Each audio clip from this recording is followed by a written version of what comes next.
Franchise Kura-Kura Ninja akhirnya dapat penyegaran baru melalui film reboot terbarunya, Teenage Mutant Ninja Turtles: Mutant Mayhem.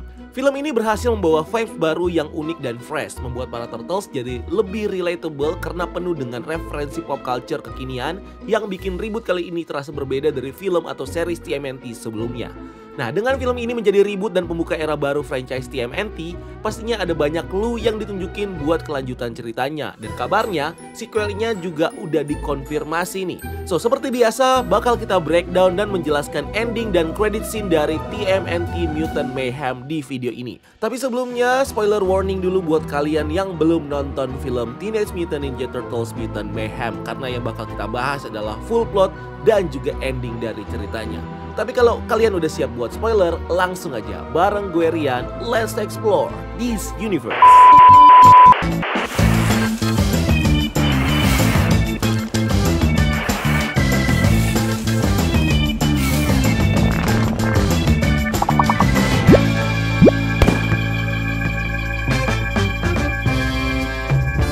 Sebagai reboot, film Teenage Mutant Ninja Turtles: Mutant Mayhem menceritakan kembali origin story dari para kura-kura ninja, kembali ke basic awal ceritanya dengan beberapa twist baru, di mana mereka terkena cairan mutagen saat masih bayi di selokan kota New York yang membuat mereka akhirnya bermutasi.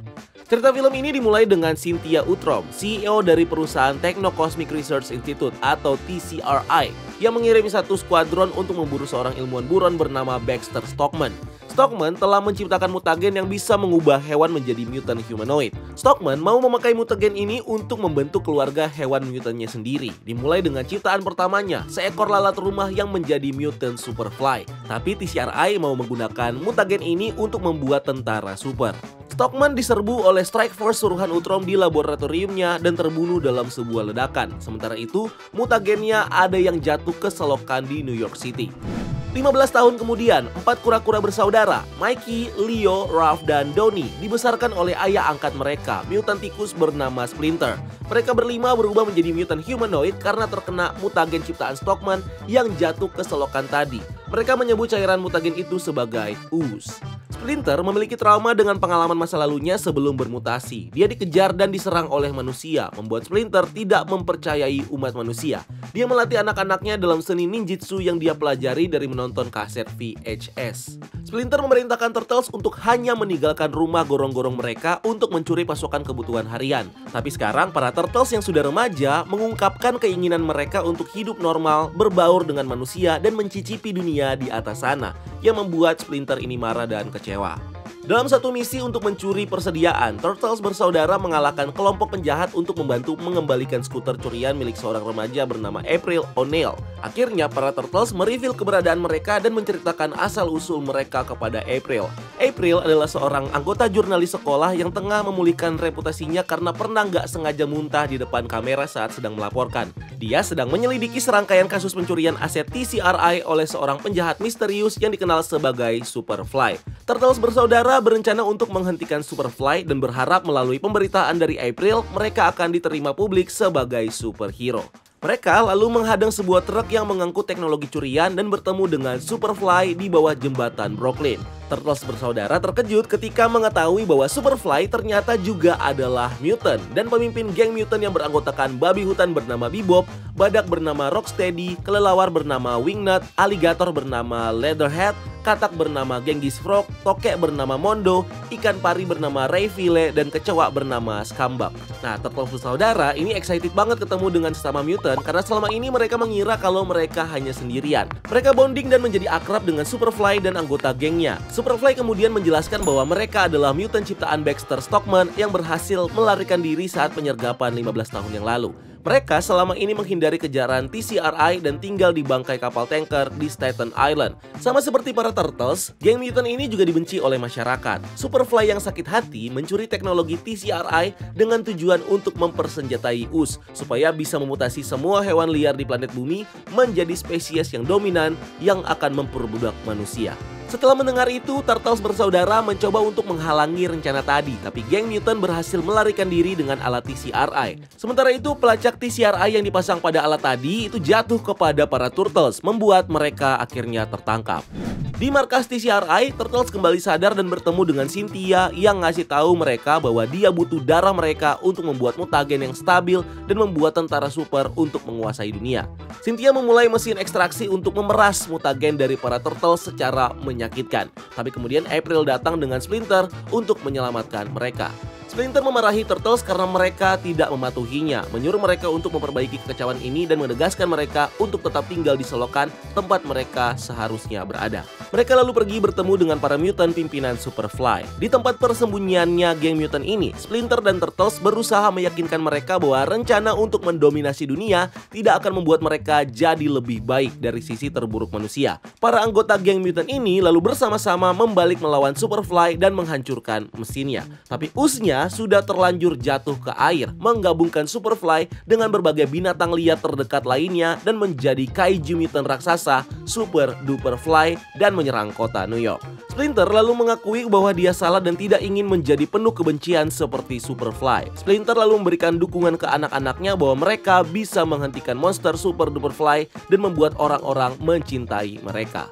April menelpon mereka dan mengatakan bahwa dia memiliki formula anti-us di motornya dan menyuruh mereka untuk berkumpul. Ketika mereka sampai ke pantai, Turtles dan mutant lain berusaha menghentikan Superfly, tetapi dianggap oleh publik sebagai sesama monster. Saat itulah Leo step up sebagai leader, memanfaatkan bakat dari Mikey untuk improvisasi, kecerdasannya Donnie, dan kebrutalannya Ralph juga referensi dari Attack on Titan untuk menjatuhkan tabung anti-us ke lubang di tubuh Superfly. Di sisi lain, April mengatasi ketakutannya untuk muncul di depan kamera dan membajak siaran berita untuk menjelaskan niat baik dari para mutant supaya warga New York bisa datang dan membantu mereka. Superfly menangkap Turtles dan mulai meremukan cangkang mereka, sementara Splinter menyaksikan dengan ngeri. Warga sekitar mulai berkumpul di situ dan Splinter mengatakan kepada mereka bahwa dia perlu memberikan tabung anti-us kepada para Turtles. Warga sekitar akhirnya memutuskan untuk membantu Splinter dan membantu para Turtles. Tindakan mereka mengalihkan perhatian Superfly cukup lama hingga para Turtles bisa membebaskan diri dan berhasil melemparkan tabung itu ke dalam tubuh Superfly, mengubahnya kembali menjadi sekumpulan hewan normal. Splinter, para Turtles, April, dan mutant lainnya bersatu dan kemenangan mereka dirayakan oleh penduduk kota New York. In the end, mutant lainnya ikut pindah ke gorong-gorong menjadi bagian dari keluarganya Splinter dan Turtles. Splinter dan Skambak jatuh cinta dan menjalin hubungan, dan Turtles mendaftar di sekolah April, di mana mereka semua akhirnya diterima sebagai pahlawan. Dengan manusia yang udah menerima mereka sebagai pahlawan dan bukannya makhluk aneh lagi, Turtles bersaudara akhirnya bisa merasakan kebebasan karena Splinter memiliki sekumpulan keluarga baru untuk diurus sekarang. Ditambah lagi Splinter juga udah lebih tenang dengan rasa takutnya dan mempercayai Turtles untuk menjelajahi dunia dengan cara mereka sendiri. Seperti yang udah dibilang di awal, TMNT Mutant Mayhem ini membawa hal baru ke franchise TMNT yang belum pernah dilakukan sebelumnya. Bukan lagi dari segi style dan pengemasannya, tapi juga dari segi ceritanya. Pertama adalah penamaan karakter para Turtles. Di source materialnya dan di film-film sebelumnya, nama para Turtles terinspirasi dari seniman Renaissance dan memang sejak awal namanya udah panjang. Ada Leonardo, Michelangelo, Raphael, dan Donatello. Sedangkan di film ini, namanya dipersingkat menjadi Leo, Mikey, Ralph, dan Donnie. Nama panjang mereka justru jadi Easter eggs di film ini. Di adegan ketika para Turtles diajak main sama April ke sekolah, di momen ketika Mikey bilang kalau dia pengen join ke klub improv komedi, dia harus mengisi namanya di list, tapi nama yang diperlukan harus ada first dan last name-nya atau nama depan dan nama belakangnya. Para Turtles bingung apa nama last name mereka, dan secara spontan dan bercanda, si Ralph tiba-tiba nambahin nama belakang Leo jadi Nardo, which is ini nge-refer ke nama belakang originalnya Leo yang adalah Leonardo di komik. Ini menunjukkan kalau nama panjang mereka bukan diberikan sama Splinter sejak mereka kecil, tapi ditambahkan sendiri sama mereka dengan bercandaan. So basically, nama mereka sesimpel hanya Leo, Mikey, Ralph, dan Donnie.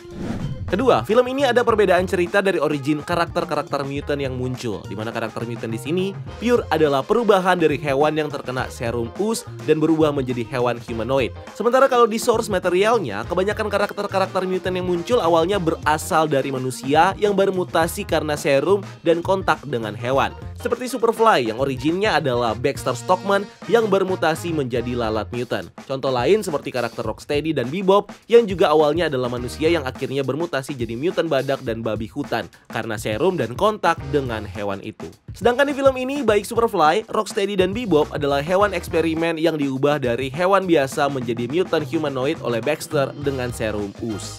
Ketiga, elemen ninjutsu diceritakan sangat tipis di origin story-nya Splinter dan para Turtles di film ini, di mana Splinter hanya diceritakan belajar gerakan ninjutsu dari video VHS. Sedangkan kalau di komik, Splinter diceritakan sebagai tikus peliharaan seorang ninja bernama Hamato Yoshi di Jepang. Splinter mempelajari seni ninjutsu dengan meniru gerakan tuannya saat dia berlatih. Setelah bermutasi, dia membesarkan dan melatih para Turtles dengan seni ninjutsu dari tuannya. Bahkan Splinter juga mengadaptasi gaya hidup dan bertarung dari tuannya yang merupakan anggota dari klan Ninja Foot Clan.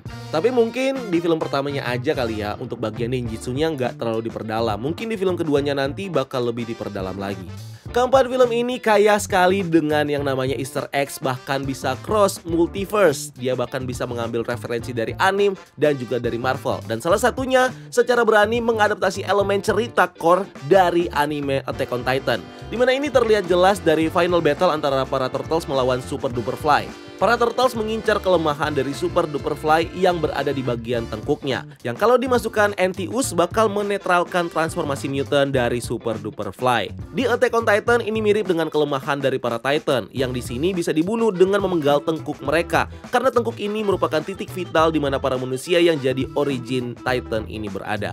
Kelima, semua villain mutant kecuali Superfly berpindah pihak menjadi keluarga dari TMNT. Ini sangat menarik karena kalau di source materialnya, para mutant ini selalu digambarkan sebagai villainnya TMNT. Nah, ini menimbulkan beberapa pertanyaan, sekaligus juga bisa membuka berbagai kemungkinan cerita baru. Walaupun para mutant sekarang udah bukan villain lagi, apakah beberapa dari mereka akan kembali menjadi jahat? Mengingat beberapa di antaranya adalah musuh klasik di franchise TMNT. Gue juga punya pertanyaan lain, gimana sih reaksi masyarakat dunia yang lain yang mengetahui sekarang ada sebuah komunitas mutant terkenal di New York? Mereka diterima di satu kota, tapi belum tentu manusia yang lain yang ada di kota lain atau negara lain akan setuju dengan eksistensi mereka. Mereka akan kembali diburu dan dimanfaatkan untuk dimusnahkan nih sepertinya. Mungkin konflik inilah yang akan membuat beberapa mutant tadi kembali menjadi villain. Yang jelas banyak sih yang masih bisa dieksplor lagi untuk sequel-sequelnya ke depan. Kemudian dinamika baru lainnya adalah para Turtles sendiri yang sekarang sudah go public dan diterima masyarakat, padahal baru di film pertama. Di original seriesnya, Turtles baru dirayakan sebagai pahlawan oleh publik setelah mengalahkan Shredder dan sudah jalan beberapa season. Seperti yang ditunjukkan di mid-credit scene, Turtles menikmati kehidupan normal mereka sebagai anak sekolahan dan mengikuti passion sesuai personality mereka masing-masing. Donnie akhirnya menemukan orang-orang yang mirip dia dan gabung dengan klub kutu buku lain di klub komputer. Ralph masuk ke tim gulat sekolah mendominasi pertandingan. Mikey mengambil improv club untuk mengambil improvisasi komedinya. Dan terakhir, Leo dan April yang sama-sama sedang melakukan penyelidikan soal TCRI untuk menghentikan Cynthia Utrom dan agen-agennya untuk menciptakan tentara super. April mengungkapkan bahwa TCRI yang dipimpin Utrom menghilang setelah kekalahan Superfly. Kantor mereka kosong, ditinggal tanpa jejak. Tapi sekarang April dan Leo sama-sama menangani kasus ini. Nah, Leo kayaknya nih naksir ya sama si April. Kemudian dia meminta April untuk datang ke prom sama dia, dan April menerima dia sebagai teman. Friendzone, sian deh lu. Sementara mereka berlima sedang enjoy di pesta prom, mereka ternyata diawasi Utrom dari jauh di lokasi terpencil dengan kamera tersembunyi.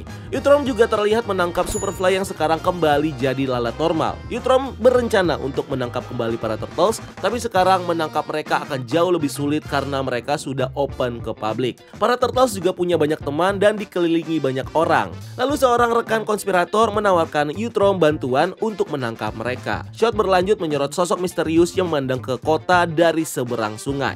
Gak diragukan lagi, itu adalah siluet dari super villain dan musuh bebuyutan Turtles dan Splinter, yaitu The Shredder.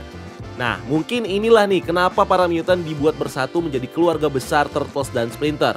Mereka punya musuh bersama yang lebih besar dan berbahaya yang harus dihadapi bersama-sama.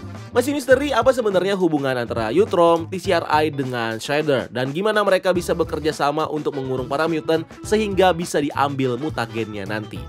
Peran Shredder di sini juga kayaknya akan berbeda dari versi-versi sebelumnya, di mana dia adalah mastermind dan villain utama TMNT di source materialnya. Walaupun gak akan mengurangi kehebatan dan kengeriannya Shredder, tapi yang bisa kita lihat dari credit scene ini, Shredder sepertinya hanya akan jadi salah satu kolaboratornya TCRI, perpanjangan tangannya atau bahkan tukang pukulnya Cynthia Utrom. Mungkin untuk menjaga nama perusahaan tetap bersih, karena Shredder akan dipekerjakan sebagai tentara bayaran. Masuk akal kalau originnya juga diganti. Biasanya, Shredder digambarkan sebagai pemimpin organisasi kriminal dari klan Ninja Foot Clan dari Jepang dengan nama asli Orokusaki. Dia punya koneksi personal dan origin yang berkaitan dengan Splinter. Di versi komik dan film originalnya, Orokusaki adalah pembunuh dari Hamato Yoshi, master ninja dan pemilik dari Splinter sebelum dia bermutasi. Splinter menyaksikan masternya dibunuh sama Shredder dan berusaha untuk balas dendam setelah dia bermutasi dan punya kecerdasan manusia. Sementara di versi baru di film ini, Splinter diceritakan hanya tikus god biasa. Tapi dari tampilannya juga tingkahnya, Splinter ini bisa dibilang agak berbeda dari tikus god jalanan lainnya. Sepertinya ada plot hole yang tidak diceritakan di film ini tentang origin dari Splinter. So, bisa saja Splinter sama seperti di komik diceritakan sebagai tikus peliharaannya Hamato Yoshi yang merupakan seorang ninja yang terlibat konflik dengan Orokusaki sebelum dia menjadi Shredder. Mengingat backstory Shredder yang punya koneksi dengan Splinter dan para Turtles, tentunya potensi cerita di sequelnya nanti ini bakal lebih besar. Mungkin awalnya dia bakal diintroduce sebagai tukang pukulnya Cynthia Utrom, tapi setelah dia berkonflik dengan Splinter, akan terungkap kalau Shredder punya koneksi dengan kematian dari tuannya Splinter dulu, dan konfliknya bakal berkembang menjadi konflik personal antara Splinter dan Shredder. Konflik antar keduanya ini di berbagai storyline selalu berakhir dengan kematian Splinter di tangan Shredder, di mana kematian Splinter ini jadi semacam kayak canon event yang tidak dapat dihindari dan sangat penting untuk mendevelop para Turtles untuk menjadi the true ninja. Ini akhirnya bakal memperpanjang konflik dendam antara para Turtles dan Shredder. So, ada kemungkinan di film berikutnya kematian Splinter bakal terjadi dan ini bakal memotivasi para Turtles untuk lebih memperdalam ninjutsunya supaya bisa membalas dendam ke Shredder. Untuk karakter Cynthia, melihat ke kartun dan komik lamanya, kita mungkin bisa mengetahui hubungan antara Shredder dan Utrom dengan mengungkapkan siapa identitas dari Cynthia Utrom sebenarnya. Cynthia Utrom adalah karakter villain original yang baru diciptakan khusus untuk film TMNT Mutant Mayhem, sama seperti Superfly. Dia adalah CEO dari TCRI dan sedang dalam misi untuk mengekstrak mutagen dalam darah para Turtles untuk menciptakan ras tentara super hewan hybrid.